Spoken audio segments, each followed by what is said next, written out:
we'd like to start with our afternoon keynote. And this is going to be the power of technology in senior health. So we're going to really start looking this afternoon. This morning we looked at the boomer and we looked at the use of technology, but as you can see the day progressing, we're evolving into talking about the older adult and their needs. And I'm talking about adults over the age of 65 to end of life and some of the needs in their lives. And also for some of the needs of our caregivers, both family and professionals, that help the older adult stay viable and independent. And so our keynote speaker and our moderator is Dr. Richard Migliori. And he's the Executive Vice President of Business for the UnitedHealthcare Group. And as understand, I have eyesight problems. As Executive Vice President of Business Initiatives and Clinical Affairs for UnitedHealthcare Group, Dr. Migliori is responsible for ensuring clinical excellence and linking that excellence to practical clinical outcomes and robust business results. And don't we have robust business going on here at CES? Dr. Migliori holds a Doctor of Medicine degree with Brown University and completed a National Health Research Fellowship in Immunology, Transplantation, and Oncology funded by the National Institutes of Health. He is certified by the American Board of Surgery. So he's got great credentials. He's going to come up here and talk to us about the power of technology. Thank you. Dr. Migliori.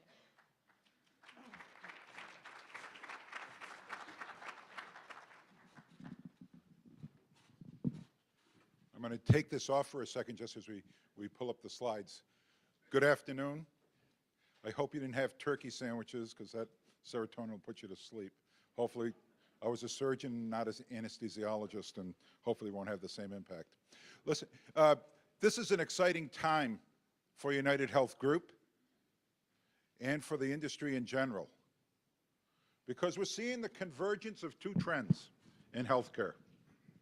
One of which is we all have seen the dramatic shift in responsibility in healthcare to individuals, to the consumer, because that's what's made the big difference in terms of getting better quality, in terms of outcomes, better economics in terms of savings, and most importantly, demanding a better experience. We are watching the American healthcare consumer take control, just the way it should be.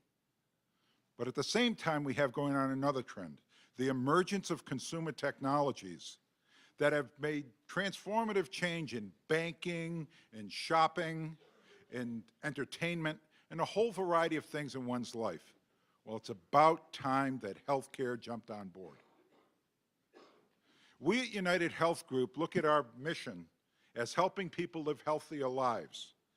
And in doing so, we find our role to be to make healthcare work for everybody. One of the things that's very important for us is that we can serve large populations.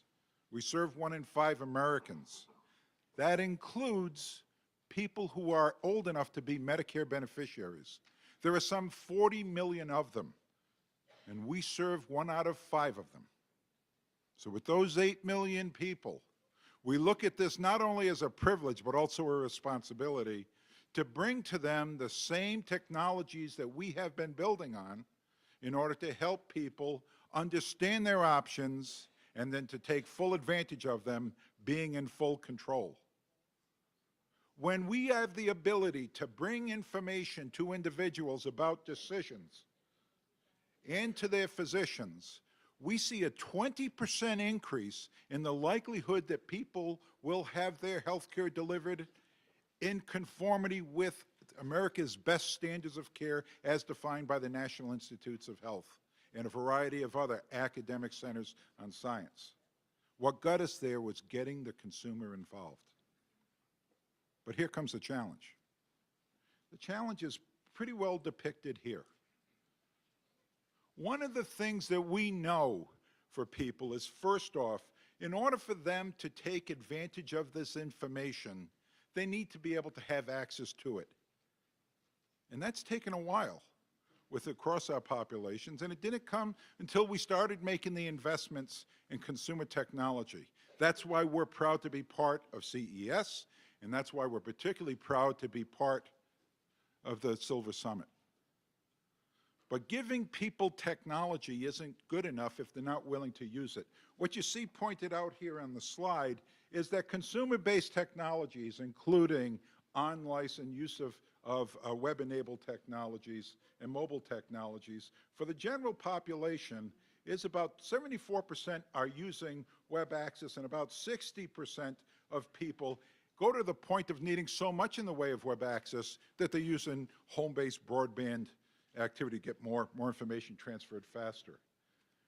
One of the things that's striking, though, is for that subset of people that are over age 65, the likelihood that they're going on the internet drops to 38%, so about half of people, it's only about half the rate of use. In fact, when they use it, it's really at the shallow end of the pool, email, some searching, and that's why you see very little in the way of broadband access going on in that population. But I want to point out one other group. The 50 to 64-year-olds, let's call them the baby boomers, who, by the way, as of last week, started becoming eligible. We're finally seeing baby boomers starting with birth between 1946 and 1964. We're starting to see the first one become Medicare eligible. These are power users. And so we're starting to see trends about this population. And let me show you some things that we've learned about these differences between these two groups.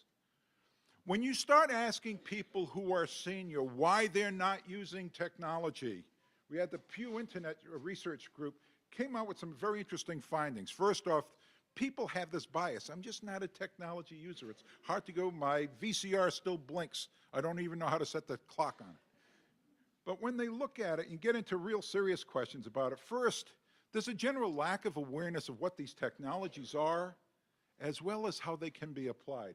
Second is the perception that this stuff has got to be expensive. Third is that there's a feeling that there's a decrease in motor skills. You just heard an elegant panel talk about the issues of access to this kind of stuff when there's any level of disability.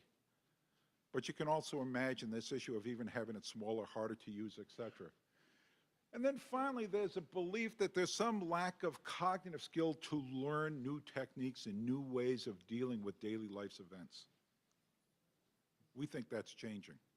You start looking at some of the things that have been emerging that show us that hope is not lost are the following. Number one is what you watch. Just walk out onto these three big venues and start looking at what's happened with utility and the ease of use of some of the most advanced technologies. This stuff is getting simpler to use.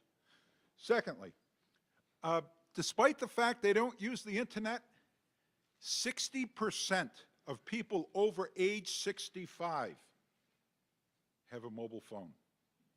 It's the first step.